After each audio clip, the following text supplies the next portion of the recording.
I have a question. What's that song you're singing? Bienvenida a Watch Mojo Español. Yo soy Jackie y hoy haremos un recuento de las acciones legales más convincentes basadas en una sola escena de una película.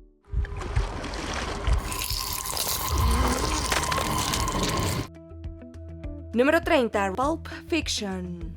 They call it Royale with cheese. Royale with cheese. Es común que alguien demande a un estudio por un guión icónico años después de los hechos. Pero ¿qué pasa cuando es el estudio el que demanda? En el 2021, Quentin Tarantino subastó un NFT con un borrador inicial y comentarios sobre el diálogo royal con queso de Pulp Fiction. Pero el plan de vender 6 más se canceló debido a las preocupaciones del mercado. La distribuidora de la película, Miramax, presentó una demanda por derechos de autor, alegando que eran propietarios del material que Tarantino había creado para ellos y que sus subastas comprometían los planes del estudio con respecto a los NFT.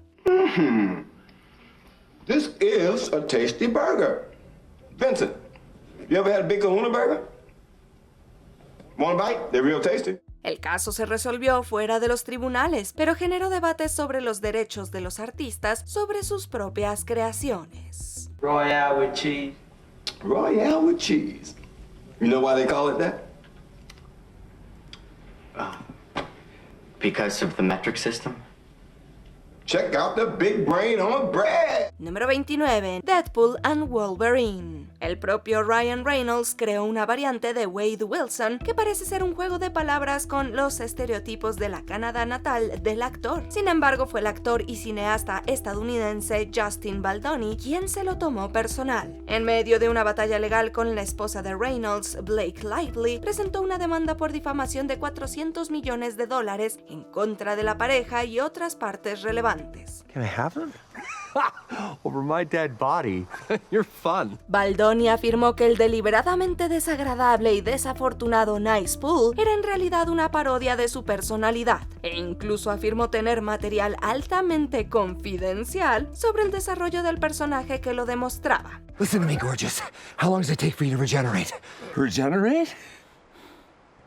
Aunque el juez desestimó rápidamente el caso de una forma u otra, esto demuestra que la pelea entre Baldoni y Lively estaba muy lejos de ser agradable. It actually gets worse. Yeah. No way. Yeah, Not no, possible. it does. Número 28. Batman Forever. No solo robaron el segundo banco de Gotham en la escena inicial de Batman Forever. El uso de la emblemática Torre 801 de Los Ángeles como fachada del banco ya es decepcionante para los espectadores que conocen la zona, entre los cuales estaba Andrew Lester, quien diseñó la galardonada plaza Sanja Madre de la propiedad. Demandó a Warner Bros. Por infracción de derechos de autor, temiendo que su obra quedara asociada para siempre con Batman Forever. Only true justice. Let's see what justice has in store for you. El juez dictaminó que una estructura arquitectónica podía ser fotografiada con el permiso del propietario del terreno en el que está construida, lo cual se confirmó en una apelación 5 años después. La buena noticia es que la Plaza Sanja Madre se recuerda principalmente por sí misma. La mala es que Lester es recordado por haber sido frustrado 2 veces por Batman.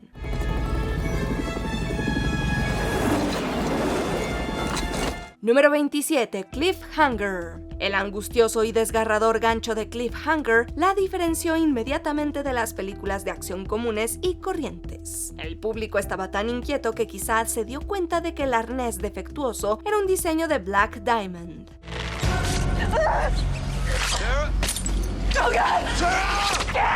O al menos eso fue lo que dijeron los fabricantes del equipo cuando afirmaron que esta secuencia tergiversaba la calidad de su producto. Ganaron el juicio contra la productora Carolco Pictures antes del estreno de la película, lo que los obligó a incluir en los créditos una nota que indicaba que los arneses habían sido modificados. Según la gente se fijó más en la colocación del producto que en la advertencia. Incluso los detalles de este infame caso se perdieron en el abismo con el pasar de los años.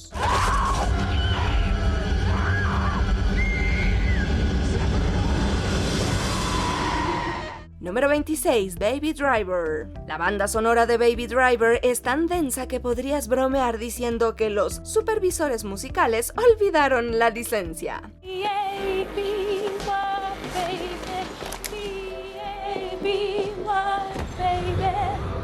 Bueno, no fue una broma para Roland Feld, hijo y heredero del guitarrista de T-Rex Mark Bolan, que demandó a Sony por el uso supuestamente no autorizado del sencillo de 1968, Deborah, que se escucha durante la presentación del interés romántico.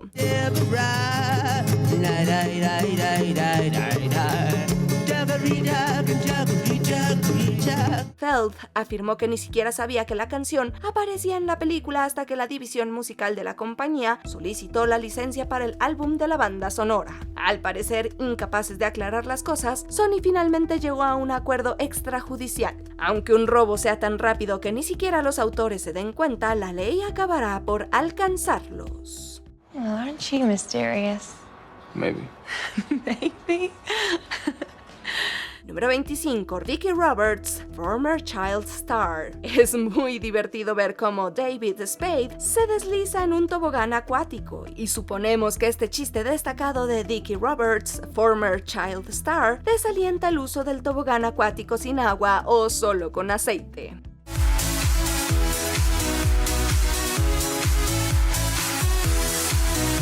Sin embargo, el fabricante Wham-O no lo vio así cuando demandó a Paramount Pictures por la representación no autorizada del producto y promover su uso indebido. Para ser justos, generalmente acusan a la empresa de los peligrosos experimentos que los jóvenes realizan con el tobogán en la vida real. Sin embargo, el tribunal dictaminó que Dickie Roberts hizo un uso legítimo del producto y no fomentó su uso indebido. Número 24. Underworld.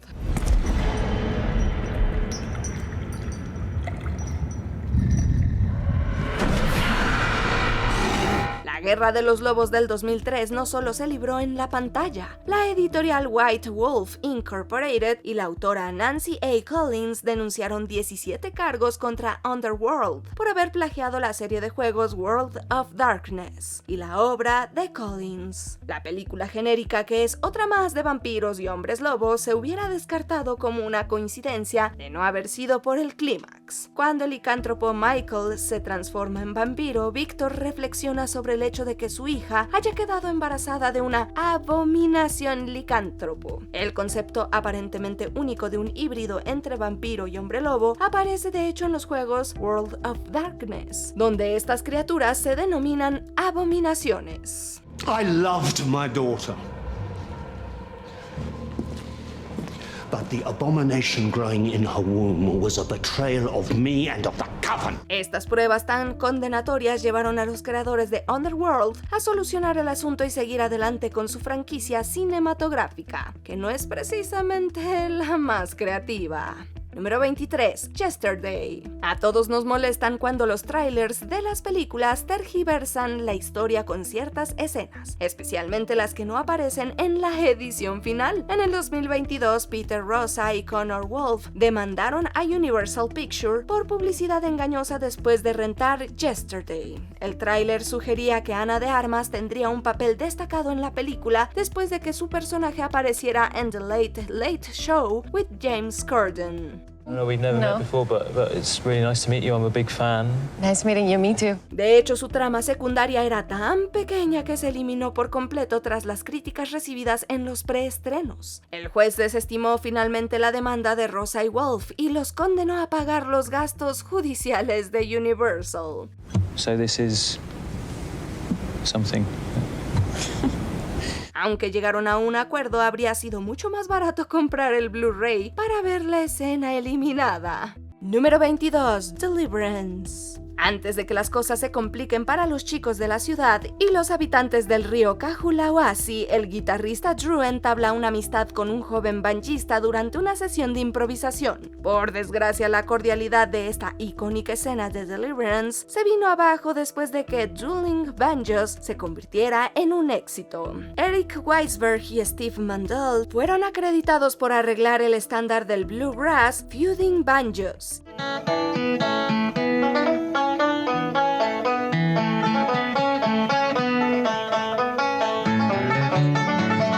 Y Arthur Guitar Boogie Smith demandó a Warner Bros. Por no mencionar que él había compuesto la pieza original.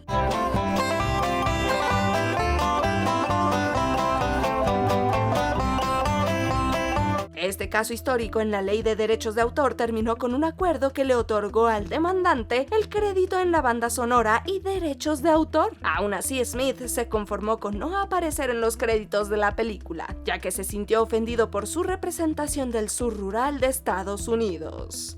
Número 21. Heaven's Gate. Los derechos de los animales en Hollywood se construyeron a costa de unos cuantos pobres caballos. Una fatal acrobacia con estos animales en Jesse James de 1939 estableció la norma de que la American Humane Association debía supervisar el trato que se les daba a los animales en las producciones cinematográficas. Si el legendario fracaso en Heaven's Gate fue conocido por algo en 1980, fue por haber desafiado esa norma durante la épica batalla final.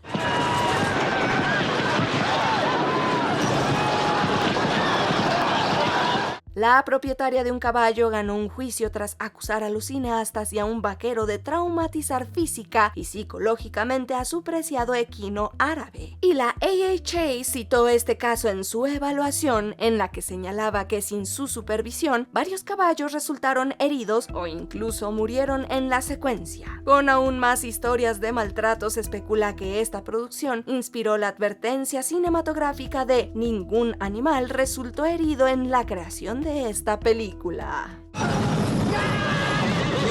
Last year I was in Paris. Número 20. Avatar.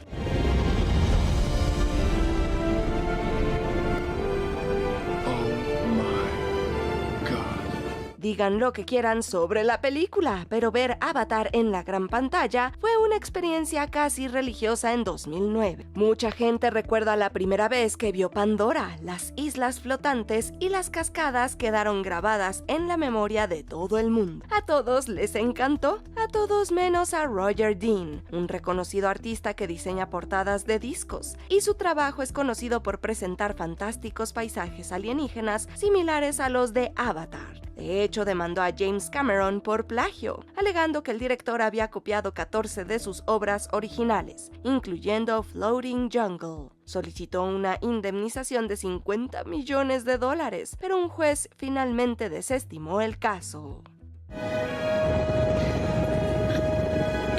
You should see your faces. Número 19. Happy Death Day. Yo, I think your friends went the other way.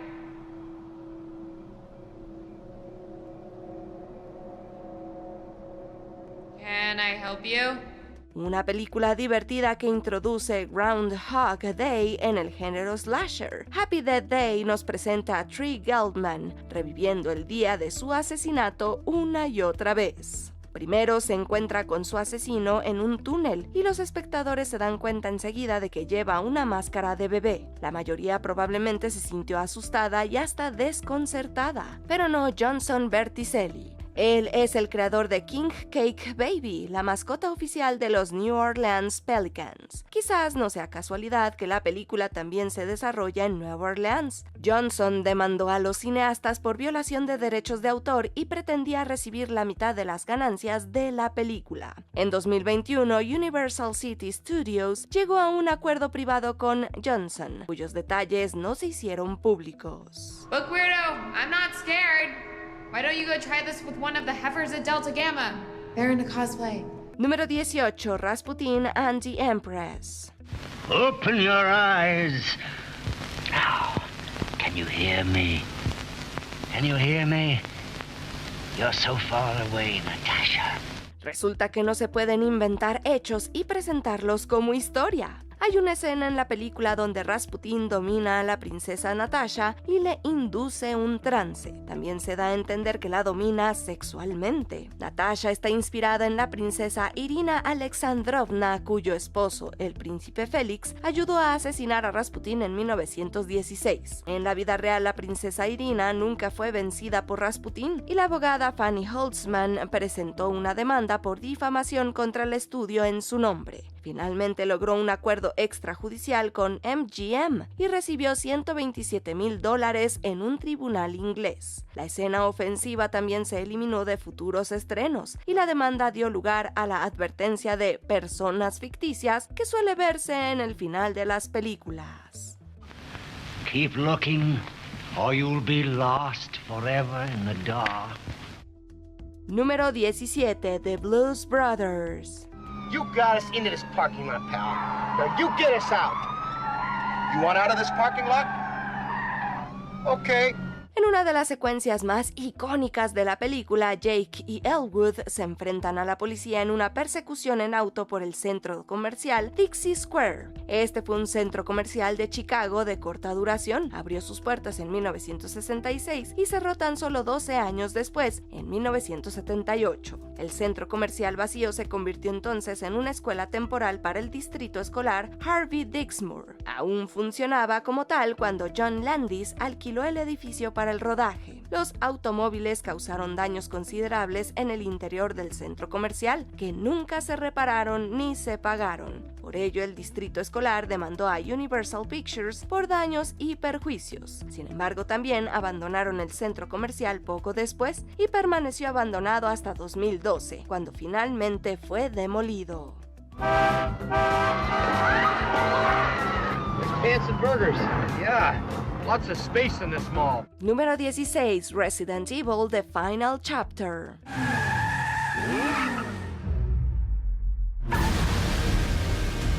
Una de las lesiones más catastróficas en el set de rodaje de Resident Evil: The Final Chapter. La doble de acción de Mila Jovovich, Olivia Jackson, conducía una motocicleta a alta velocidad sin casco cuando chocó contra la grúa de una cámara. Jackson estuvo en coma 2 semanas y sufrió una serie de lesiones horribles, incluyendo su cara aplastada, la columna torcida y el brazo izquierdo paralizado, que finalmente le fue amputado. Jackson demandó a los productores alegando que la escena fue planeada con negligencia y que le mintieron sobre un seguro médico que en realidad no existía. El tribunal falló a favor de Jackson y recibió un acuerdo no revelado.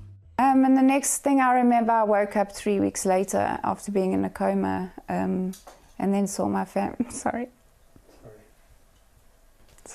Número 15. Rocky. Dancing around. I don't believe it! The champ is down. Yes, he is.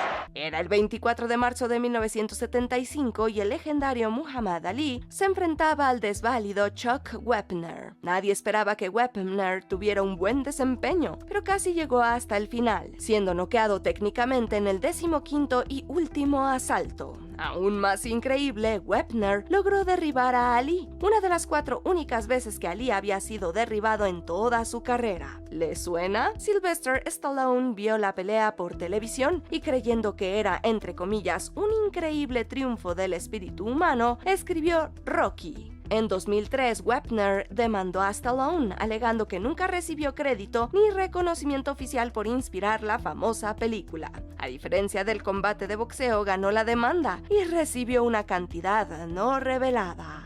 Ain't gonna be no rematch. Ain't gonna be no rematch. Don't want one. Número 14. The Hangover Part 2. Where are we? Oh my God, Alan. Your head. No, your head. ¿Es posible registrar un tatuaje? Esa era la pregunta principal detrás de esta demanda. En una de las escenas famosas de la película, Stu se despierta y descubre que ahora tiene el icónico tatuaje facial de Mike Tyson. Luego pasa el resto de la película con el tatuaje en la cara, pero no le sentó bien al señor Victor Whitmill, quien diseñó el tatuaje de Tyson. Presentó una demanda por derechos de autor contra Warner Bros. Y el estudio, a su vez, se defendió, argumentando que los tatuajes no están sujetos a derechos de autor. El juez, con mucha gracia, calificó a esta frase de defensa de absurda y afirmó que sí, los tatuajes sí están sujetos a derechos de autor, al ser consideradas obra de arte originales. Se vieron obligados a llegar a un acuerdo con Whitmill por una cantidad no revelada. That's good. Why don't you try to wash it off? It's not coming off. Número 13. Lay the Favorite. Sportsbooks. A sportsbook is where you go to make a bet on a sporting game. You can do that here in Vegas or you can do it online overseas, but I gotta do it here. So I gotta send guys that run and take the money down there and make the bets for me. Maybe that's something you can do if you come down here to work.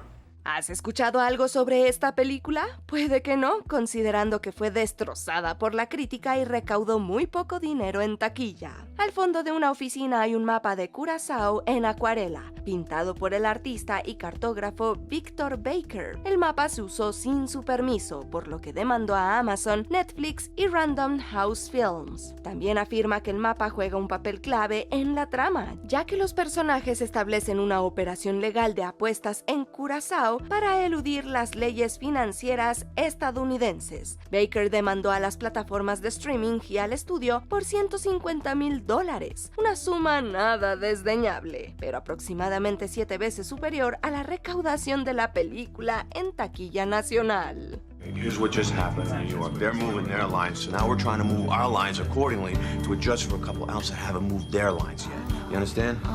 Número 12. Blazing Saddles. I. Your name. Schmucks. Pledge allegiance. To Hedley Lamar. That's Hedley.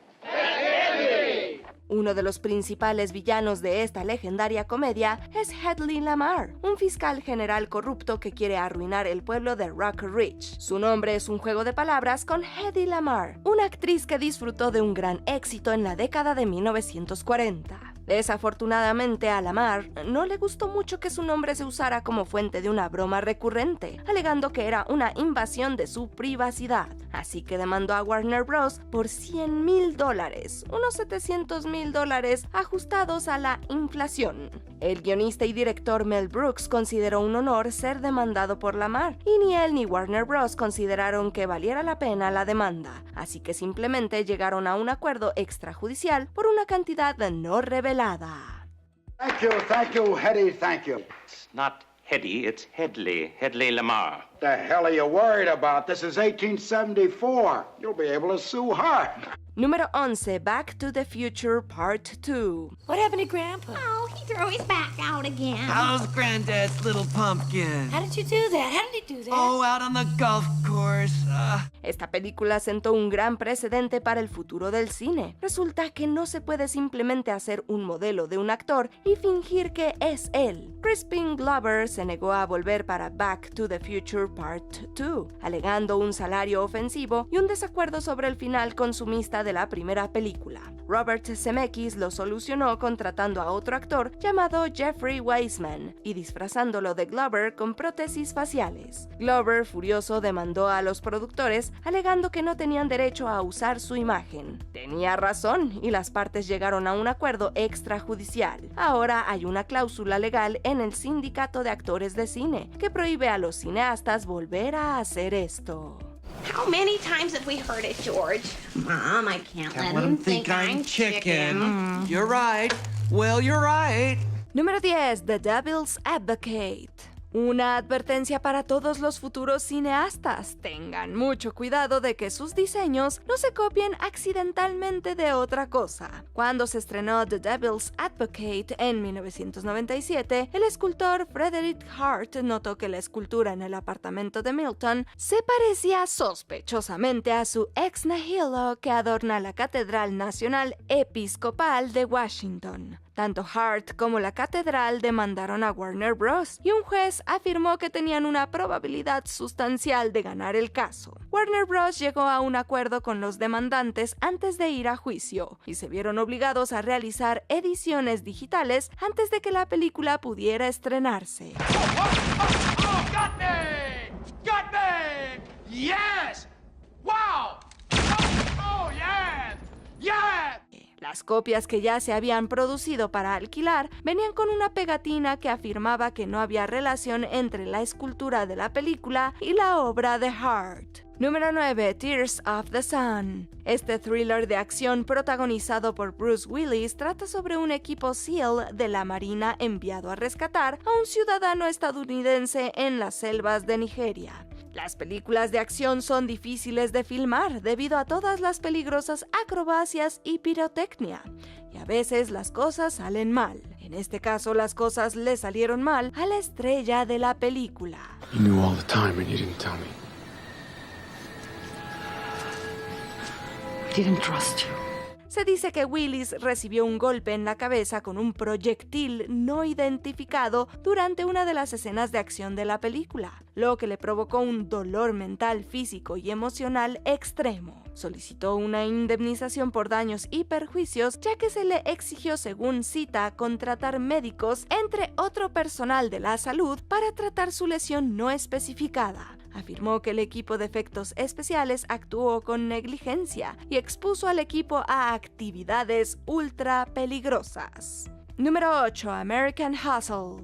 Esta película se trata de una operación encubierta histórica del FBI, así que no sorprende que se le haya demandado. Lo sorprendente es que la demanda no tiene nada que ver con el FBI, sino sobre un microondas. Rosalind, interpretada por Jennifer Lawrence, afirma haber leído en un artículo de Paul Brodeur que los microondas eliminan los nutrientes de los alimentos. That's bullshit. It's not bullshit. I read it in an article. Look, by Paul Brodeur. Bring something into this house that's going to take all the nutrition out of our food and then light our house on fire? Thank God for me. Paul es una figura real y ha escrito extensamente sobre la radiación de microondas, pero nunca afirmó que éstas suprimieran los nutrientes de los alimentos.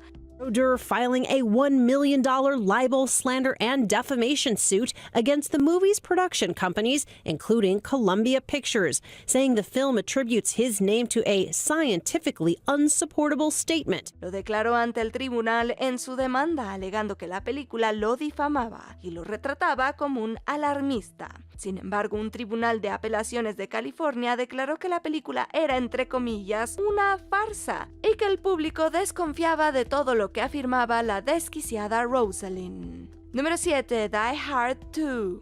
Poner marcas visibles de productos en las películas es una práctica muy común en las producciones, y a medida que aumentaba el presupuesto de Die Hard 2, Fox y Black & Decker llegaron a un acuerdo. El fabricante de herramientas eléctricas desembolsaría $20,000 a cambio de que John McClane usara su última herramienta, el taladro inalámbrico Univolt, en pantalla.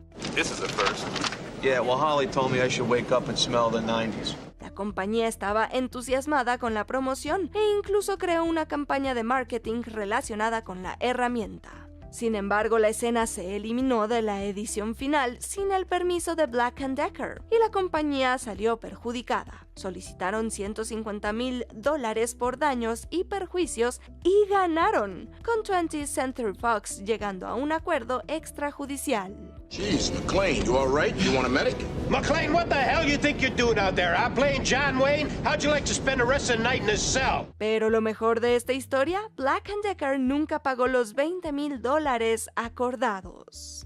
Número 6. Couples Retreat. Esta comedia romántica está protagonizada por Jon Favreau y Kristen Davis como Joey y Lucy Tanzini, dos infelices novios de toda la vida. En una escena, Joey se divierte mirando una vieja foto de la modelo Irina Krupnik. Krupnik había vendido la foto previamente a una empresa de imágenes de archivo, pero nunca tuvo la intención de que se usara en el contexto de la película. Según su abogado, la modelo no contempló, pretendió ni consintió el uso de su fotografía o imagen en un contexto casi pornográfico. It's good for sunburns, right? No. It's good, yeah? It's good for sunburn? Okay, so I don't see anything. Procedió a presentar una demanda por difamación y exigió $10 millones en compensación, pero al ceder los derechos de la foto, Krupnik perdió la capacidad de dictar cómo se usaría. Un juez desestimó el caso y Krupnik no vio ni un centavo. Número 5. 12 Monkeys. Al parecer, Bruce Willis es un imán viviente para las demandas. Al principio de 12 Monkeys, James Cole, interpretado por Willis, es interrogado en una silla elevada mientras una extraña esfera futurista lo sondea en búsqueda de debilidades. Al igual que The Devil's Advocate, esta sala y su montaje guardaban sorprendentes similitudes con otra obra, esta última muy parecida a la Cámara Superior de la Torre Neomecánica del arquitecto Lebbeus Woods. Y tal como The Devil's Advocate, habría sido desestimado si Warner Bros. No hubiera llegado a un acuerdo. Woods ganó el caso. Universal Pictures le otorgó un acuerdo millonario a cambio de usar su obra en la película, y los créditos finales afirman que la sala de interrogatorios se inspiró en la obra arquitectónica de LeBeaus Woods. Número 4. Romeo and Juliet. Oh, wilt thou leave me so unsatisfied? What satisfaction canst thou have tonight? Esta adaptación clásica de una de las historias de amor más grandes de la literatura resultó ser más trágica de lo esperado. El director Franco Sefirelli había prometido inicialmente a los protagonistas menores de edad, Olivia Hussey y Leonard Whiting, que usarían ropa interior color carne durante su escena de amor. Sin embargo, justo antes del rodaje los convenció de desnudarse solo con maquillaje corporal, asegurándoles falsamente que sus partes íntimas no serían visibles. Aunque Hussey inicialmente defendió la escena de desnudo en 2018, su postura cambió 5 años después. How should this be prevented? What sayest thou? Hast thou not a word of joy? Ella y Whiting demandaron a Paramount Pictures por $500 millones, alegando que el incidente les causó daño emocional. La demanda fue desestimada en parte debido a la prescripción, pero sigue siendo preocupante que hayan sido explotados de esa manera. Número 3. Borat. ¿Es esta la película más demandada de la historia? Repasemos la lista. Los habitantes de Glod, Rumania, demandaron, alegando que la película los hacía parecer incestuosos. She's my sister. Un residente de Carolina del Sur afirmó que Sacha Baron Cohen hizo comentarios atrevidos sobre él. Give me a smile, baby. Why angry face? Well, what you're saying is very demeaning. Do you know the word demeaning? No. El instructor de manejo Michael Sniska demandó por el uso de su imagen en material promocional. El hombre que huye de Borat en Nueva York demandó por burla pública y humillación. Sin embargo, quizás la escena más notoria que provocó una demanda fue cuando 2 de los hermanos de fraternidad que Borat conoció en Carolina del Sur presentaron una demanda por difamación. Además, la cantante Esma Retsepova demandó por el uso de una de sus canciones, a pesar de que los realizadores habían obtenido permiso. Curiosamente, esa fue la única demanda que prácticamente ganó, ya que su productora no le había notificado. Solo recibió 26,000 euros de los 800,000 que le correspondían.